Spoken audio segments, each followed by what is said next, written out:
আল্লাহ কবুল কইরা লাইছে, ফিরাইতে পারবো না। বলে কেমনে কবুল করছেন আল্লাহ? আল্লাহ কয়, এ ভাইজি, মা কইছে তারে জাহান্নামে জ্বলতে হবে, আমি আল্লাহ তারে মাফ করছি, আগে জাহান্নামে জ্বলায়া এরপরে আমি আল্লাহ আপনার দোয়া কবুল কইরা তারে জান্নাতে নিব। মায়ের দোয়া কবুল হইছে, এই ছেলেটার আগে জাহান্নামে জ্বলতে হবে, এরপরে আমি আল্লাহ তারে জান্নাতে দিব। এটা বলে আমি আল্লাহ মানতে রাজি আছি। সুবহানাল্লাহ। মুসলমান বাবারা, এই মারে কষ্ট দিলে আমার আল্লাহ সহে না। এই জন্য আল্লাহ তাআলা বলছেন, ওয়া বিল ওয়ালিদাইনি ইহসানা, বান্দা ইহসান করার জন্য বন্ধুরে আমার, মান ক্বালা লা ইলাহা ইল্লাল্লাহু ফাদখালাল জান্নাহ, কেউ যদি কালিমা পড়ে আমার আল্লাহ তারে জান্নাত দিয়ে দিবেন। আল্লাহর রাসূলকে জিগাইলাম, ইয়া রাসূলুল্লাহ, ইয়া হাবিবাল্লাহ, আমি কালিমা পড়েছি, জান্নাত কই? আবার নবী ডাক দেয়া বলে, উম্মত, জান্নাত হইল মায়ের পদতলে। জোরে কোন সুবহানাল্লাহ। জান্নাত কই? মায়ের পায়ের তলে জান্নাত। সুবহানাল্লাহ। মুসলমান বাবারা, রাহমাতুল লিল আলামিন নবীজির দরবারে অনেক সাহাবায়ে কেরাম বসে আছেন। আমার নবী এমন ভাবে ওয়াজ করতেছেন, মা বোনদেরকে বিশেষ করে অনুরোধ করে বলি, রাহমাতুল লিল আলামিন আল্লাহর শ্রেষ্ঠ পয়গম্বর, তিনি এমন ভাবে সাহাবায়ে কেরাম নিয়ে বসে ওয়াজ করতেছেন। একদিন হঠাৎ করে একটা বৃদ্ধা মহিলা দূর থেকে তিনি একটা চাদর নিয়ে বৃদ্ধা মহিলা ওই মজলিসের মধ্যে ঢুকতেছেন। আবার নবী নিজে বক্তৃতা করতেছিলেন, নবী আবার ওয়াজ বন্ধ করে ওই মহিলার কাছে এমন ভাবে আগায় আনলেন। আবার নবী রাহমাতুল লিল আলামিন নবী সম্মানের সাথে ওই মহিলাকে সম্মান করলেন। নবী রাহমাতুল লিল আলামিন নবীর চাদর মোবারকটা বিছায়া দিয়েছেন। এই চাদর মোবারকটা বিছায়া যখন নবী দিলেন, ওই চাদরের মধ্যে গো আবার ওই মহিলাটা সুন্দর করে বসে গেলেন। আবার নবীর সাথে কি এক অপরিচিতি মহিলা, সাহাবায়ে কেরাম বললেন, আমরা মহিলাকে চিনতে পারলাম না, উনি কোন জায়গা থেকে যেন আসলো। সকলে সুন্দর করে বসে গেলেন। রাহমাতুল লিল আলামিন নবীজি ওই মহিলার সাথে কথাবার্তা বললেন। বৃদ্ধা মহিলাকে কেউ চিনতে পারে নাই। হঠাৎ করে মহিলা যখন চলে গেলেন, নবী সুন্দর করে তিনারে বিদায় দিয়ে দেওয়া হইল। বিদায় দেওয়ার পরে একজন সাহাবায়ে কেরাম আরেকজনকে কই, খবর জানুনি, উনি তো তিনার জন্মধারিণী, তিনার মাও নয়, আমেনাও তিনি নয়, কারণ আমেনা রাদিয়াল্লাহু তাআলা আনহা তিনি দুনিয়া থেকে বিদায় হয়ে গেছে। এ সাহাবী, কে সম্মানী মহিলা, পরিচয়টা দেখো না গো, যে রাহমাতুল লিল আলামিন নবীর কারণে আল্লাহ তখন জামানা বানাইছে। এই নবীর নিজের চাদর মুবারকটা মহিলা সম্মানে বিছায়া দিয়েছে। নবীর কাছে বললেন, ইয়া রাসূলুল্লাহ, ইয়া হাবিবাল্লাহ, বিয়াদবি ক্ষমা করবেন গো নবীজি। আপনি নবীজির কাছে একজন মহিলা আসলো, তাকে আগাইয়া আনলেন, আপনি নবীজির চাদর মুবারকটা বিছায়া দিলেন। ইয়া রাসূলুল্লাহ, ইয়া হাবিবাল্লাহ, ওই সম্মানিত মহিলাটা কে জানতে চায়? আমার নবী ডাক দিয়া বলে, সাহাবারা, খবর জানো না রে, জানো না, এই মহিলাটা হইল হযরতে হালিমাতুস সাদিয়া। আমি রাহমাতুল লিল আলামিন নবীর দুধমা, তিনি জুড়ে কোন সুবহানাল্লাহ। রাহমাতুল লিল আলামিন নবীর দুধমা, গর্ভধারণী মাও নয়। এই নবীজি দুধ মাতার সম্মানে নিজের চাদরটা বিছায়া দিয়েছেন। যেই নবীর কারণে আমার আল্লাহ তাআলা তামাম জগৎটা বানাইছেন। আল্লাহ তাআলা ডাক দিয়া বলেন, ওয়া মা আরসালনাকা ইল্লা রাহমাতাল লিল আলামিন। আমার আল্লাহ ডাক দিয়া বলেন, ওয়া মা আরসালনাকা, আমি আল্লাহ ইরসাল করি নাই, পার্সেল করি নাই, পাঠাই নাই, ইল্লা তবে প্রেরণ করেছে রাহমাতুল লিল আলামিন, তামাম জগতের জন্য আপনার আমার নবীকে রহমত করে বানাইছে। জোরে কোন সুবহানাল্লাহ। এ বন্ধুরে আমার, আজ গভীর মনোযোগ দিয়ে শুনবেন। এই মহিলা মায়ের কথা বলতে যাই আর একটা ঘটনা টান দিতে হয়। হযরতে মূসা কালিমুল্লাহ আল্লাহরে কয়, আল্লাহ আমি আপনার কাছ থেকে জানতে চাই, আমি মূসা নবীর সাথে কে জান্নাতে থাকবে? সুবহানাল্লাহ। মায়ের কত দাম, বাবার কত দাম। মূসা নবীর সাথে একজন কসাই জান্নাতে যাবে। সুবহানাল্লাহ। মূসা নবীর সাথে, মূসা নবী তিনার আল্লাহর সাথে কথা বলার প্রেম ছিল। মূসা নবী হায় হায় কালিমুল্লাহ, কথা বলার প্রেম। মূসা নবী তুর পাহাড়ে কথা বলতেন। মূসা নবী তুর পাহাড়ে কথা বলার প্রেম ছিলেন, আল্লাহর সাথে কথাবার্তা বলতেন তুর পাহাড়ে যাইয়া। একদিন যাওয়ার পথে কই হায় হায় আমার সাথে জান্নাতে কে থাকবে? আল্লাহরে জিগায়, আল্লাহ আমি মূসার সাথে জান্নাতে কে থাকবে জানতে চাই। আল্লাহ তাআলা জানাইলেন মূসা রে, এ মূসা কালিমুল্লাহ আপনার সাথে একজন কসাই জান্নাতে সাথী হয়ে যাবে। মূসা নবী শুনিয়া আশ্চর্য হয়ে গেলেন। আমি নবী মূসা কালিমুল্লাহর সাথে তো আল্লাহ ওয়ালা থাকতে পারে, বড় আলেম থাকতে পারে, কিন্তু একজন কসাই যিনি গোশত কাটিয়া বাজারে বিক্রি করেন ওই ব্যক্তি নাকি আমি আল্লাহর বন্ধুর সাথে জান্নাতে যাবে। তিনি আশ্চর্য হয়ে গেলেন, আল্লাহ ওই কসাইটা কোন জায়গা, কেন তার এমন ফজিলত বর্ণনা জানতে চায়।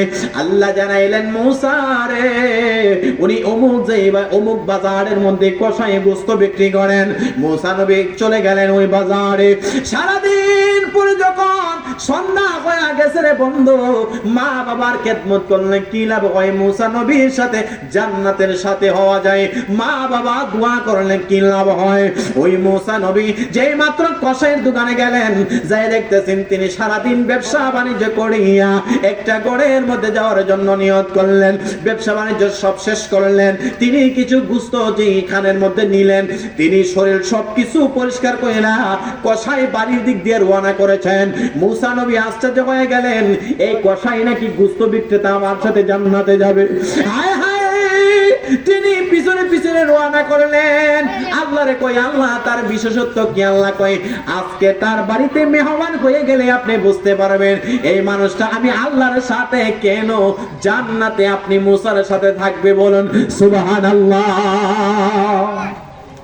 মূসা নবীর সাথে জান্নাতে থাকা কি সাধারণ ব্যাপার? হায় হায়, আমার আল্লাহ এই কালামুল্লাহ শরীফের মধ্যে ব্যবসার হালাল করেছেন, সুদকে আমার আল্লাহ হারাম ঘোষণা করে দিয়েছেন।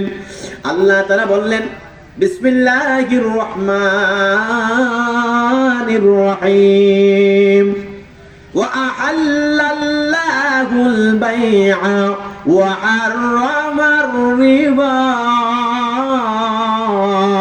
আল্লাহু আকবার। আমার আল্লাহ ব্যবসাকে হালাল করেছেন, সুদকে আমার আল্লাহ হারাম ঘোষণা করেছেন। মুসলমান এই কসাই তিনি গোশত লইয়া সারাদিনের ব্যবসা বাণিজ্য সবকিছু প্যাকেট করিয়া বাড়িতে রওনা করেছে। মূসা নবী সদ্য বেশে পিছনে পিছনে যাইতেছেন। যে মূসা নবী এমন গরম নবী, মূসা নবীর এক থাপ্পড়ে আজরাইলের একটা চক্ষু বাহির হয়ে গিয়েছিল। সুবহানাল্লাহ কয় না রে? আমার শেরপুর জেলা জিনাইগাতি উপজেলার মানুষ, মূসা নবী এত বড় দামি নবী রে, এত গরম নবী, তিনার একটা থাপ্পড়ের কারণে আজরাইলের চক্ষু বাহির হয়ে গেছে। আর সেই মূসা নবীর সাথে কসাই জান্নাতে যাবে, কেমন কেমন বিষয়টা তিনি আশ্চর্য হয়ে গেলেন। যাইতে যাইতে গড়ের মধ্যে কাছাকাছি যখন গেলেন, মূসা নবী ওই কসাইকে বললেন, কসাই আমি আজকে আপনার বাড়িতে মেহমান হতে চাই। কসাই ডাক দিয়া বলেন, ঠিক আছে চলেন আমার বাড়িতে। যে মাত্র মেহমান হয়ে গেলেন, কসাই বাড়িতে যাইয়া প্রথমে তিনার কাজকর্ম গোলা রাইখা সুন্দর করিয়া তাকায়া দেখতে পাইছে রে মানুষ, তিনার ঘরে একজন বৃদ্ধা মহিলা আছে।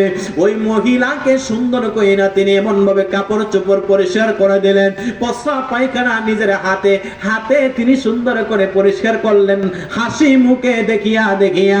আর মুসা নবী তিনি দেখতেছেন এই মহিলার সকল কিছু পরিষ্কার কইরা কষায় পোশাক আশাক তিনার পরিধান করাইলেন, নিজ হাতে রান্না করলেন। রান্না কইরা ওই মহিলা যেন চিবাইতে কষ্ট পাই, নিজে চিবাইয়া চিবাইয়া মা দুখিনীর ভাত মানে কি বলে দাঁত নাই তেমন ভাবে সুন্দর করে মা দুখিনীরে খানা খাওয়াইয়া দিতেছেন। মুসা কালিমুল্লাহ পিছন থেকে সব কিছু দেখতেছেন। আল্লাহ তাআলা কেন এই কসাইকে আমার সাথে জান্নাতে নিয়ে যাবে? মুসলমান বাবা ভাইয়েরা, আজকের এই ঝিনাইগাতি উপজেলা শেরপুরে যারা আমার কষ্ট দিয়েছে রে মুসলমান, এমন একটা ব্যক্তি যদি এখানের মধ্যে তাকে মারে আঘাত দিয়েছেন, কষ্ট দিয়েছেন, আজকে যাইয়া মায়ের কাছে ক্ষমা চাইবেন, বাবার কাছে ক্ষমা চাইবেন। মা যদি বাবা যদি মাফ করে দেয়, আল্লাহ তাআলা মাফ করে দিবেন। মা যদি মাফ না দেয়, আমার আল্লাহ তাআলা কোনদিন সন্তানদের মাফ করবে না। কথা ঠিক না বেঠিক? মুসা নবী পিছনে তাকাইয়া দেখে হায় হায় ওই বৃদ্ধা মহিলাটাকে খাওয়াইয়া দিতেছেন। খাওয়ানোর পরে তিনি তাকাইয়া দেখলেন সব কিছু খাবার দাবারের পরে এই বৃদ্ধা মহিলা আল্লাহর দরবারে হাত তুইলা কই, আল্লাহ আমার জাদুমণি বৃদ্ধা বয়সে আমাকে এত সম্মান করে এত যত্ন করে, আল্লাহ গো তুমি তারে মুসা নবীর সাথে জান্নাতে বসবাস করার ক্ষমতা দিয়া দিও। মুসা নবী আল্লাহকে কই, আল্লাহ ও আল্লাহ কি আশ্চর্যের ব্যাপার, কসাইয়ের আমল তেমন বেশি নাই, বেশি ইবাদত কসাই করে না। এই কসাইকে বলেন, ভাই কসাই এই বৃদ্ধা মহিলাটা কে গো কে? বলেন তিনি কইলেন আমার গর্ভধারিণী মা জননী। ওই মাকে আমি যতটুকুন সম্ভব সম্মান করে খেদমত করে। মহিলার জবাবে হযরতে মুসা কালিমুল্লাহ আল্লাহরে কয়, আল্লাহ আমার প্রশ্নের উত্তর পাইয়া গেছি, মায়ের দোয়ার কারণে এই কসাইকে তুমি আমার জান্নাতের সাথী বানাইয়া দিয়েছো। আর জোরে বল আল্লাহু আকবার। মা তুমি আমার আগে যেও না গো মোরে, মা তুমি আমার আগে যেও না গো মোরে, আমি কেমন করে দেব মাটি,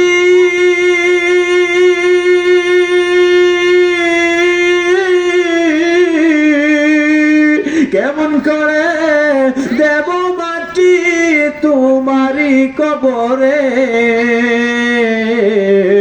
মা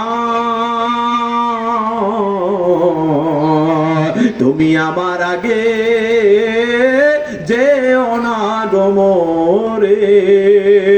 হায় রে শেরপুর জেলার মানুষ, আজকে কত মা কবরে শুয়ে গেছে, ঠিক না বেঠে? আজকে কত মা ওই কবরস্থানে শুয়া শুয়া আমাদের দিকে তাদের রুহটা তাকায়া রয়েছে।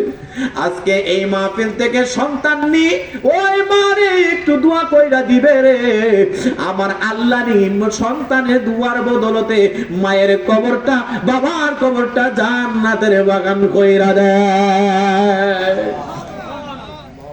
ওই মা বাবার খেদমত করা দরকার আছে কিনা নাই?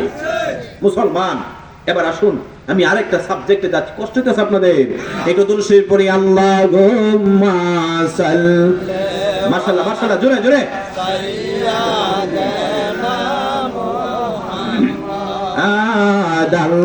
আল্লাহুম্মা সাল্লি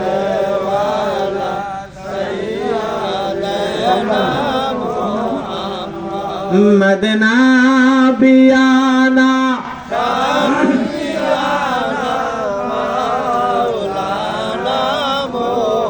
محمد اللهم صل على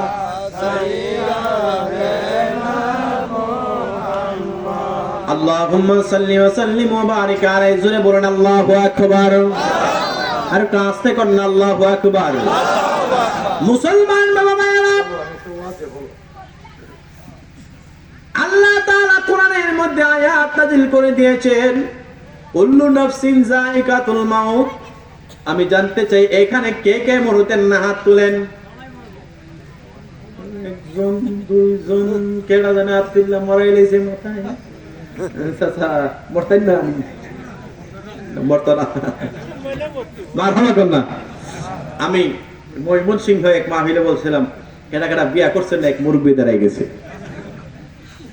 আমি উসে না জুসে দাঁড়াইছি, মারহামা কর না। তা আপনারা বিয়া করছেন নি? দাঁড়ে দূরে ফাঁকছে এমন লোক কি বিয়া না করা লোক আছে? এখনের দিনে দেবদাস নাই, ঠিক না বে ঠিক? বাবা গভীর মনোযোগ দিয়ে শোনেন, সাবজেক্টে ফোকাস করি। আল্লাহ তাআলা কোরআনে বলতেছেন, কুল্লু নাফসিন যায়িকাতুল মাউত। যাদের প্রাণ আছে মৃত্যুর পেয়ালা তার গ্রহণ করতে হবে। সুবহানাল্লাহ। এই মৃত্যু থেকে কেউ রেহাই পায়নি, কেউ না। তাহলে আপনার আমার জন্য কি মৃত্যু, কি আপনার আমার জন্য কি মেহমান স্বরূপ আসবে? হায় হায় হায়। মুসলমান বাবা ভাইরা, এই আমার মা বোনেরা, আপনাদের দৃষ্টি আকর্ষণ করছি, আল্লাহর নবী রাহমাতুল লিল আলামিন নবীর উপরে যে কোরআন নাযিল হয়েছে, এই কোরআনের মধ্যে এসেছেন আল্লাহ তাআলা বলেন, কুল্লু নাফসিন যায়িকাতুল মাউত। যাদের প্রাণ আছে মৃত্যুর পেয়ালা গ্রহণ করতে হবে। হযরতে উমর রাদিয়াল্লাহু তাআলা আনহু, তিনি তখনকার সময়ে বাদশা ছিলেন, অর্ধ পৃথিবীর বাদশা হইল হযরতে উমর রাদিয়াল্লাহু তাআলা আনহু। এই উমর দিনের বেলা রাত প্রসাদ তিনি পরিচালনা করতেন, আর রাতের বেলা তিনার প্রজাদের বাড়িতে বাড়িতে যাইয়া দেখতেন তিনার প্রজারা কেমন ভাবে আছে। এই আমার শেরপুর জেলার দায়িত্বশীল ব্যক্তি যারা মেম্বার, চেয়ারম্যান, বিশেষ করে যারা এমপি মন্ত্রী হবেন, আপনাদের দৃষ্টি আকর্ষণ করি, হযরতে উমর রাদিয়াল্লাহু তাআলা যখন রাত্র হয়ে যায়, তিনি রাত্রে বেলা প্রজাদের বাড়িতে বাড়িতে যাইয়া তিনি দেখতেন কে সুখী আর কে দুঃখে আছে। উমর যাইতে যাইতে যাইয়া দেখেন একটা ঘরের কিনারের মধ্যে একজন বৃদ্ধা মহিলা, ঘরের ভিতরে একটু আলো জ্বলতেছে, আলো টিপ টিপ করে জ্বলে।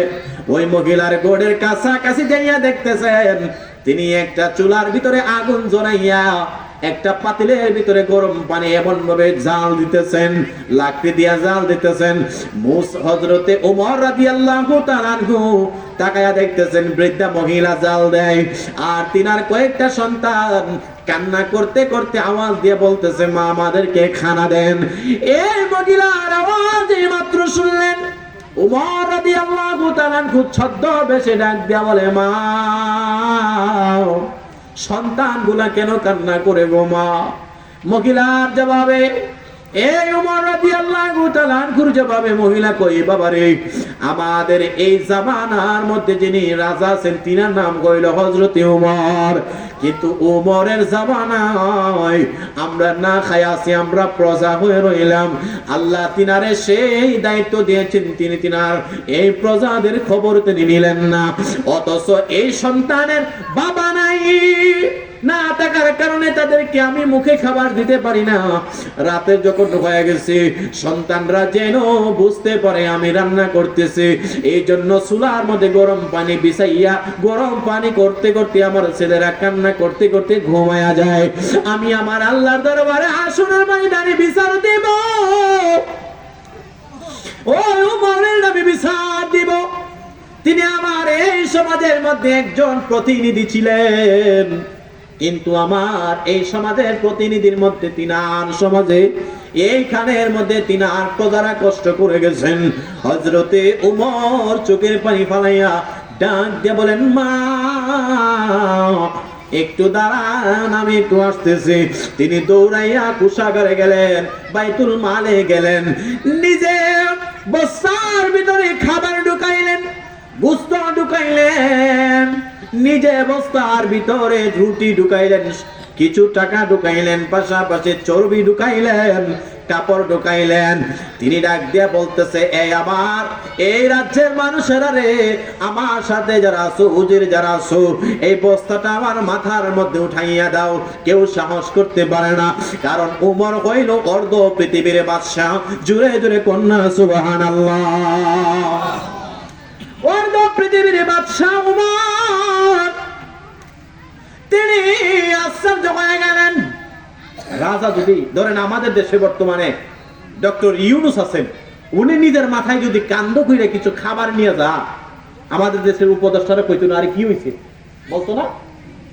আশ্চর্য হয়ে যাবেন। আমাদের এই মাহফিলে যিনি প্রধান অতিথি জনাব মোহাম্মদ মাহমুদুল হক রুবেল সাহেব, সাবেক সংসদ সদস্য, উনি যদি মাথায় বস্তা নিয়ে খাবার একটা উনার একটা সহযোগী অথবা এলাকার একজন মানুষের কাছে এই বস্তা নিয়ে যা, মানুষ আশ্চর্য হইতো না? তিনার সহযোগী যারা পিএস খাদেম যারা বলবেন, স্যার আমারে দেন, আমি নিয়ে যাই। উমর কয়, উমর ডাক দিয়া বলতেছে, অর্ধ পৃথিবীর বাদশা। সুবহানাল্লাহ। উমর কিসের বাদশা? অর্ধ পৃথিবীর বাদশা উমর। তিনি মাথায় এই পোশাক নিয়ে যাইতে চায়, খাবার বস্তা মাথায় উঠাই দিতে চায়। তিনার সহযোগী যারা আছে ডাক দিয়া বলতেছে, হে আমিরুল মুমিনিন, এটা কি করতেছেন? আমাদের দিয়ে আমরা নিয়ে যাই। তিনি ডাক দিয়া বলে, বৃদ্ধা মহিলা যদি আল্লাহর দরবারে হাসরের ময়দানে আমার নামে বিচার দেয়, তোমরা সেই দিনে আমার কাছে থাকবে না। সুবহানাল্লাহ। আল্লাহ তাআলা কুরআনে ডাক দিয়া বলেন, ফামাইয়া আমাল মিসকালা যাররাতিন খায়রান ইয়ারা ওয়া মাইয়া আমাল মিসকালা যাররাতিন শাররান ইয়ারা। জোরে কোন আল্লাহু আকবার। যারা পরিমাণ নেক আমল যদি আপনি আমি করি, আমি আল্লাহ তার প্রতিদান দিয়ে দেব। আর যারা পরিমাণ খারাপ কাজ যদি বান্দা করে, আমি আল্লাহ তার প্রতিদান দিয়ে দেব। ভাইজান, যারা বলা হয় আপনাদের এলাকার মধ্যে দেখবেন সরিষা বনে কি বনে না, এই সরিষা হাতের তালুর মধ্যে দিলে ভালোভাবে দেখাও যায় না। যদি 70টা ভাগ করা হয়, এই 70টা ভাগ সরিষাকে যদি 69টা ভাগ জমিনে ফেলে দেওয়া হয়, একটা ভাগ যদি হাতের মধ্যে রাখি, এটা দেখাও যাবে না ভালো করে। ওই একটা ভাগের নাম হইল যাররা। যাররা পরিমাণ নেক আমল যদি আপনি আমি করি, আমার আল্লাহ তার প্রতিদান দিয়ে দিবেন। আর যাররা পরিমাণ খারাপ কাজও যদি করি, আমার আল্লাহ তার প্রতিদান বান্দাকে দিয়ে দিবেন। আমার আল্লাহ বান্দার প্রতি কোনোদিন জুলুম করে না। সুবহানাল্লাহ বলবেন না? আমার আল্লাহ বান্দার প্রতি কোনোদিন জুলুম করে না। আল্লাহ ডাক দিয়া বলেন, ইন্নাল্লাহা আলা কুল্লি শাইইন কাদির। আমি আল্লাহ কইলাম সর্বশক্তিমান। আল্লাহ বান্দার প্রতি জুলুম করে না। একটা মায়ের পেট থেকে 2টা সন্তান, একটা বড় একটা ছোট। বড়টা ইনকাম করে, ছোটটা করে না। এই কারণে বড়টারে বড় মাছের মাছাটা দেয়, আর ছোটটা ইনকাম না করার কারণে তার এই মাছের ঝুল দিয়া খাওয়া দেয়। আছে কিনা নাই? ঠিক না বেটি? ছেলেটা ইনকাম করে, যেটার এটা মা মাছের মাথা দেয়, আর যারা ইনকাম করে না, এটা ঝুল দিয়ে খাওয়াই দেয়। নাই তুই খা, তুই ইনকাম করস, কষ্ট করস। কিন্তু একই মায়ের গর্ভ থেকে 2টা সন্তান। আল্লাহ কয়, আমি তো মা না, আমি মাকেও সৃষ্টি করেছি। তামাম সৃষ্টি জগতের স্রষ্টা যিনি, আমি আল্লাহ যারা পরিমাণ নেক আমল করলে সেটাও দিয়ে দেব, যারা পরিমাণ খারাপ কাজ করলেও আমি আল্লাহ সেটাও দিয়ে দেব। আমি আল্লাহ বেইনসাফি করি না। সুবহানাল্লাহ। এই সমাজে কত বিচারপতি আছে, মানুষের সম্পত্তি নিজের করে নিয়ে আসে না নাই? কথা কয় নাই মনে হয়।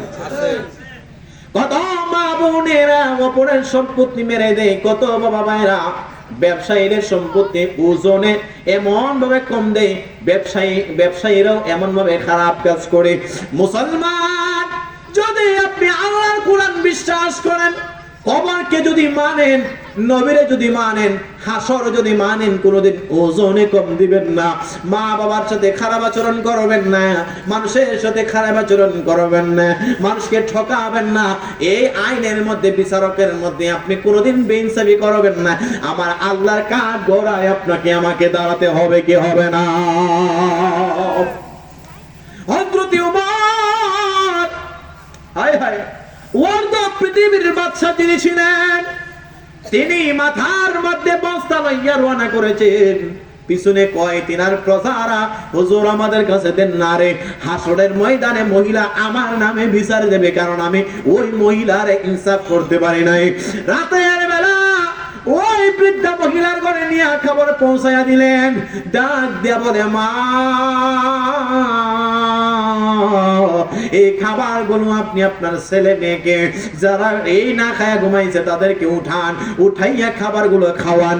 সুন্দর কইরা খাবার টাকা পয়সা দিয়া যখন তিনি চলে আসতেছেন, হঠাৎ করিয়া ডাক দিয়া বলে, বাবারে, যদি এই জামানার মধ্যে বাদশা তুমি কইতা উমরের চাইতে কইলে আমি খুশি হয়ে যাইতাম। আল্লাহ তোমার যাজা দান করুন, আল্লাহ তোমার শান্তি করুন, কল্যাণময় দান করুন। মহিলার জবাবে উমর চোখের পানি ফালাইয়া ডাক দিয়া বলে, শব্দ বেশি উমর, ডাক দিয়া বলে, মা, আপনি আগামী কালকে সেই উমরের দরবারে যাইবেন নি গো মা? এই উমরের দরবারে যাইয়া আপনার ভাতার ব্যবস্থা করে দেব, আপনি উমরের দরবারে যাইবেন নি? মহিলার জবাবে, এই মহিলার জবাবে তিনি বললেন, ঠিক আছে, আমি ওই বাদশা উমরের কাছে যাইয়া বিচার দিব। তিনি আমার খোঁজ খবর রাখে নাই, যেই মাত্র সকাল হয়ে গেছে, বৃদ্ধা মহিলা রাতের বেলা এই উমরের নামে নালিশ দিবে আল্লাহর কাছে। বলা মহিলা যেই মাত্র বাদশার দরবারে গেছে, উমরের দরবারে যাইয়া দেখে যিনি রাতের বেলা নিজের মাথার মধ্যে কইরা এই খাবার নিয়ে গেছে, তিনি তো রাজ দরবারে উমরের আসনে বইসা রয়েছে। ডাক দিয়া বলে, রে মা, মাগো, আপনি কি উমর দেখবেন নি? মহিলা থরথর করে কাঁপতেছেন। উমর তিনার সিংহাসন থেকে নাই মাগিয়া ডাক দিয়া বলতেছে, মা গো, আমি হইলাম সেই উমর, আপনার সন্তানের খোঁজ খবর রাখি নাই। মহিলা থরথর করে কাঁপতেছে, আমি বেয়াদবি কইরা ফেলছি, যে উমর রাস্তা দিয়া গেলে 40 দিন পর্যন্ত ইবলিস শয়তান যাইতো না। জোরে কোন সুবহানাল্লাহ। আর সেই উমর থর থর করে কাঁপতেছেন। বৃদ্ধা মহিলার সামনে যায় কই, মাগো, আমি হইলাম সেই উমর, হতভাগা উমর। মাগো, আপনি কি আমারে ক্ষমা করেছেন? আল্লাহর দরবারে যদি আপনি আল্লাহর দরবারে আমার নামে বিচার দেন, আমি তো ওই কাঠগড়ায় দাঁড়ায়া যাব। যদি আল্লাহর মিজানের কাঠগড়ায় দাঁড়ায়া যায়, আপনি মার এই বদদুয়া করার কারণে আপনার নালিশ যদি থাকে গো মা, তাইলে আমি তো আল্লাহর দরবারে কাঠগড়ায় দাঁড়ায় যাইব, আপনি আমারে মাফ দিছেননি। হযরতে উমরের এই জবাবে মহিলা কই, বাবা গো, ও বাদশা উমর, আমার যত অভিযোগ আছে আমি মহিলা উইঠা নিয়ে গেলাম। সুবহানাল্লাহ। আস্তে কইলেন সুবহানাল্লাহ। যিনি অর্ধ পৃথিবীর বাদশা, তিনি আমাদের প্রজাদের বাড়িতে বাড়িতে যে খোঁজ নেয়। আর আমাদের সমাজের মেম্বার কি, চেয়ারম্যান কি, আমাদের এমপি হোক, প্রধানমন্ত্রী তো আমাদের খোঁজ খবর নেয় না। এরকম আছে না? আছে, বহু আছে। মুসলমান বড় ভাইয়েরা গভীর মনোযোগ দিয়ে শুনবেন। এই জন্য মানুষেরকে সম্পদ আত্মসাৎ করবেন না, সম্পদ আত্মসাৎ করবেন না। জিনার দরবারে যাইতে হবে, তিনার নাম কি? আরো জোরে বলেন, কে? আল্লাহ। ওগো আল্লাহ, ক্ষমা করে দাও, মাফ করে দাও, ক্ষমা করে দাও, মাফ করে দাও, বলেন আল্লাহ। ক্ষমা করে দাও, মাফ করে দাও, ক্ষমা করে দাও, মাফ। তোমাকে না দেখিয়া, নবীকে না চিনিয়া, ঈমান এনেছি তবুও উসিলাই বিপদে পার করে না, ক্ষমা করে দাও, মাফ করে দাও, ক্ষমা করে দাও, মাফ ও বলুন আল্লাহ, ও গো আল্লাহ, ক্ষমা করে দাও, মাফ করে। এ মুসলমান বাবা ভাইয়ারে, গভীর মনোযোগ দিয়ে শুনবেন। এই জমিন থাকার জায়গা নয়, এই জমিন থাকার জায়গা নয়। এই জমিনের মধ্যে যারা প্রতাপশালী বাদশা ছিল তারাও তো থাকতে পারে নাই, ঠিক না বেঠি? নবী সুলাইমান একজন পয়গম্বর ছিলেন। নামটা কি? জোরে বলেন, নাম কি? সুলাইমান। আল্লাহ তামাম পৃথিবীর মধ্যে 4 জন বাদশা দিয়েছিলেন যারা পৃথিবীটা শাসন করেছিল। সুবহানাল্লাহ। হযরতে সুলাইমান আমার আল্লাহ পৃথিবী শাসন করার মধ্যখানে দিয়ে 4 জন বাদশা দিয়েছিলেন। 2 জন বাদশা হইল মুসলমান, আর 2 জন বাদশা হইল বেঈমান। একজন বাদশার নাম হইল মুসলমানদের মধ্যে হযরতে যুলকারনাইন। যুলকারনাইন এমন একজন বাদশা, তামাম পৃথিবীটা সূর্য ওঠা থেকে অস্ত যাওয়া পর্যন্ত আমার আল্লাহ হযরতে যুলকারনাইন বাদশাকে সেই ক্ষমতা দিয়ে দিয়েছিলেন। কি মেম্বার আর কি চেয়ারম্যান আর কি এমপি আর কি মন্ত্রী এটা দেশে। আর মাগরিব থেকে মাশরিক থেকে মাগরিব, সূর্য ওঠা থেকে পশ্চিমে অস্তমিত যাওয়া পর্যন্ত এত বড় পাওয়ার দান করেছিলেন। এই 4 জন বাদশার মধ্যে প্রথম নম্বর যিনি মুসলমানদের বাদশা হযরতে যুলকারনাইন। এই যুলকারনাইনকে আল্লাহ ক্ষমতা দিয়েছেন, তিনিও বাঁচতে পারেন নাই। আল্লাহ তাআলা তিনাকেও কবরের মধ্যে শোয়া দিয়েছেন। এই আমার শেরপুর জেলার মানুষ, মা বোনেরা, কত আর নামাজকে অবহেলা করবেন, মানুষের সম্পত্তি মেরে খাবেন, কতবার হারামের সাথে সম্পৃক্ত থাকবেন, কতবার সুদ ঘুষের সাথে সম্পৃক্ত থাকবেন। আপনার কি মনে হয়নি আমারও কবরে যেতে হবে? আরেকজন বাদশা যিনার নাম হইল সুলাইমান। যে সুলাইমানকে আমার আল্লাহ এমন পাওয়ার দান করেছিলেন যে সুলাইমান আলাইহিস সালাতু ওয়াস সালাম তামাম পৃথিবীটা সূর্য ওঠা থেকে অস্তমিত হওয়া পর্যন্ত বাদশাহী আল্লাহ দান করেছে। এই সুলাইমানকে আমার আল্লাহ একটা তক্তা দিয়েছিলেন, একটা বাহন দিয়েছিলেন। সেই বাহনটারে মুসলমান 1 হাত লম্বা নয়, 2 হাত নয়, যে তক্তাটা ছিল প্রায় 27 মাইল লম্বা। এই 27 মাইল লম্বা তক্তা আমার আল্লাহ উড়াইয়া নিতেন আসমানে দিয়া। তিনি উড়াইয়া উড়াইয়া তামাম পৃথিবীটা তিনি ভ্রমণ করতেন আর তিনি শাসন করতেন। জোরে বলুন সুবহানাল্লাহ। হযরতে সুলাইমান এই তামাম পৃথিবীটা তিনি 2 বার তিনি ভ্রমণ করেছেন। সুবহানাল্লাহ। তামাম পৃথিবী, তামাম কথা কই না রে, তামাম পৃথিবী তিনি 2 বার ভ্রমণ করেছেন। সুবহানাল্লাহ। এই সুলাইমানকে আমার আল্লাহ একটা ঘোড়া দিয়েছিলেন।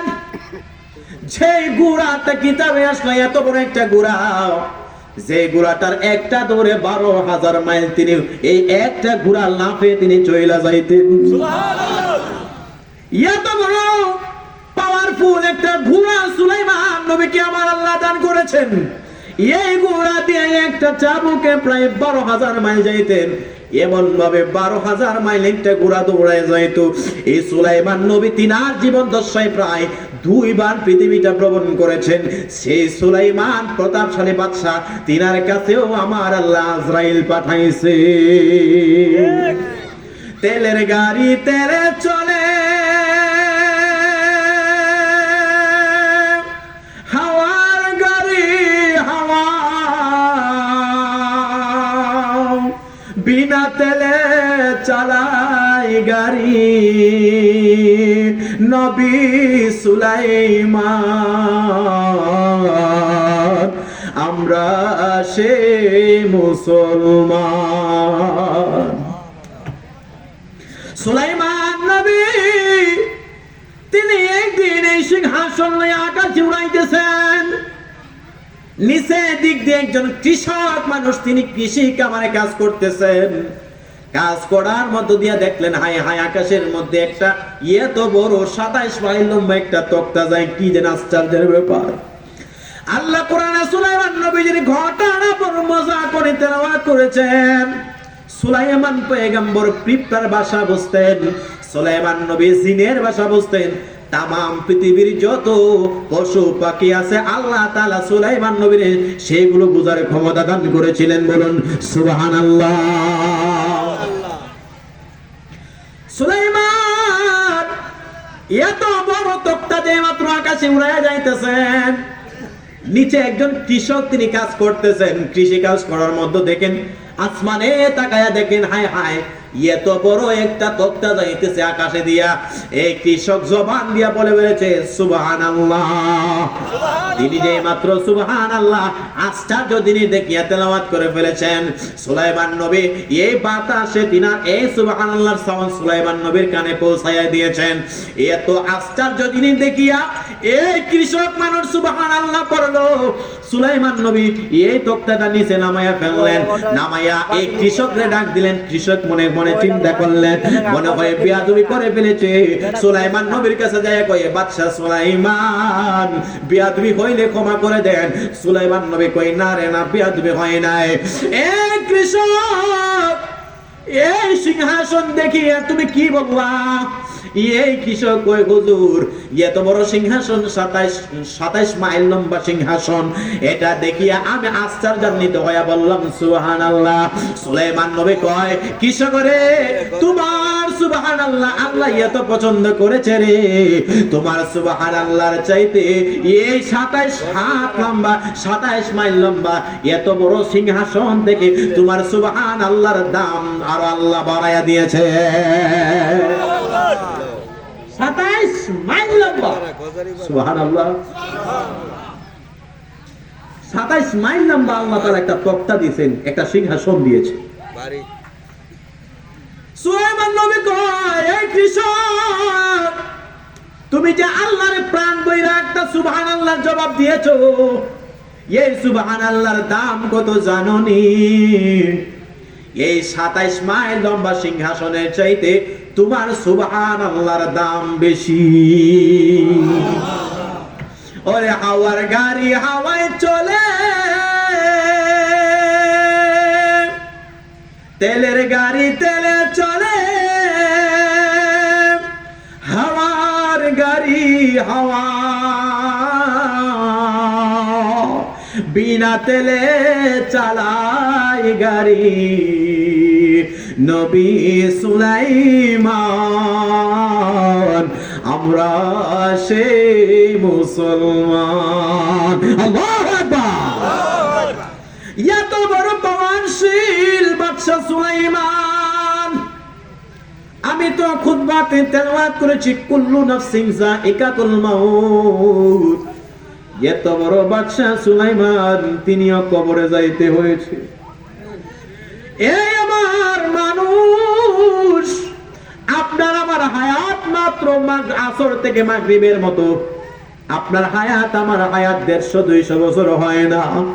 সুলাইমান আলাইহিস সালামের জামানায় 1800 বছর হায়াত পর্যন্ত উম্মত পাইছে। কোন কোন পয়গম্বরের উম্মত তো কমপক্ষে 400-500 বছর পর্যন্ত হায়াত পাইছে।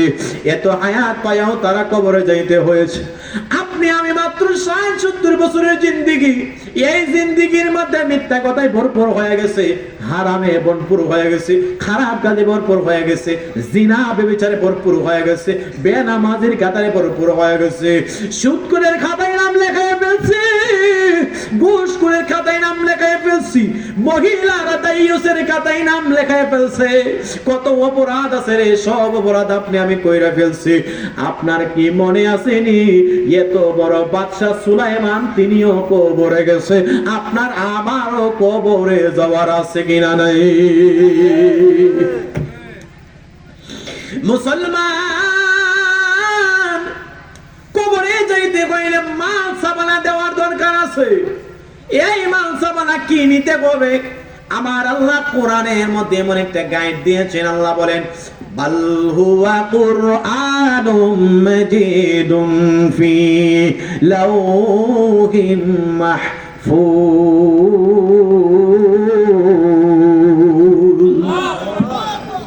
আমার আল্লাহ একটা সিলেবাস দিয়ে দিয়েছেন। এই সিলেবাসের ভিতরে আপনি আমি কেমনে চলবো, কিভাবে চলবো, সব কিছু আমার আল্লাহ লিখে দিয়ে দিয়েছে। আমার আল্লাহ কেমনে লিখে দিয়েছেন? আপনার আমার নবীকে আমার আল্লাহ শিক্ষক বানাইয়া পাঠাইয়া দিয়েছেন।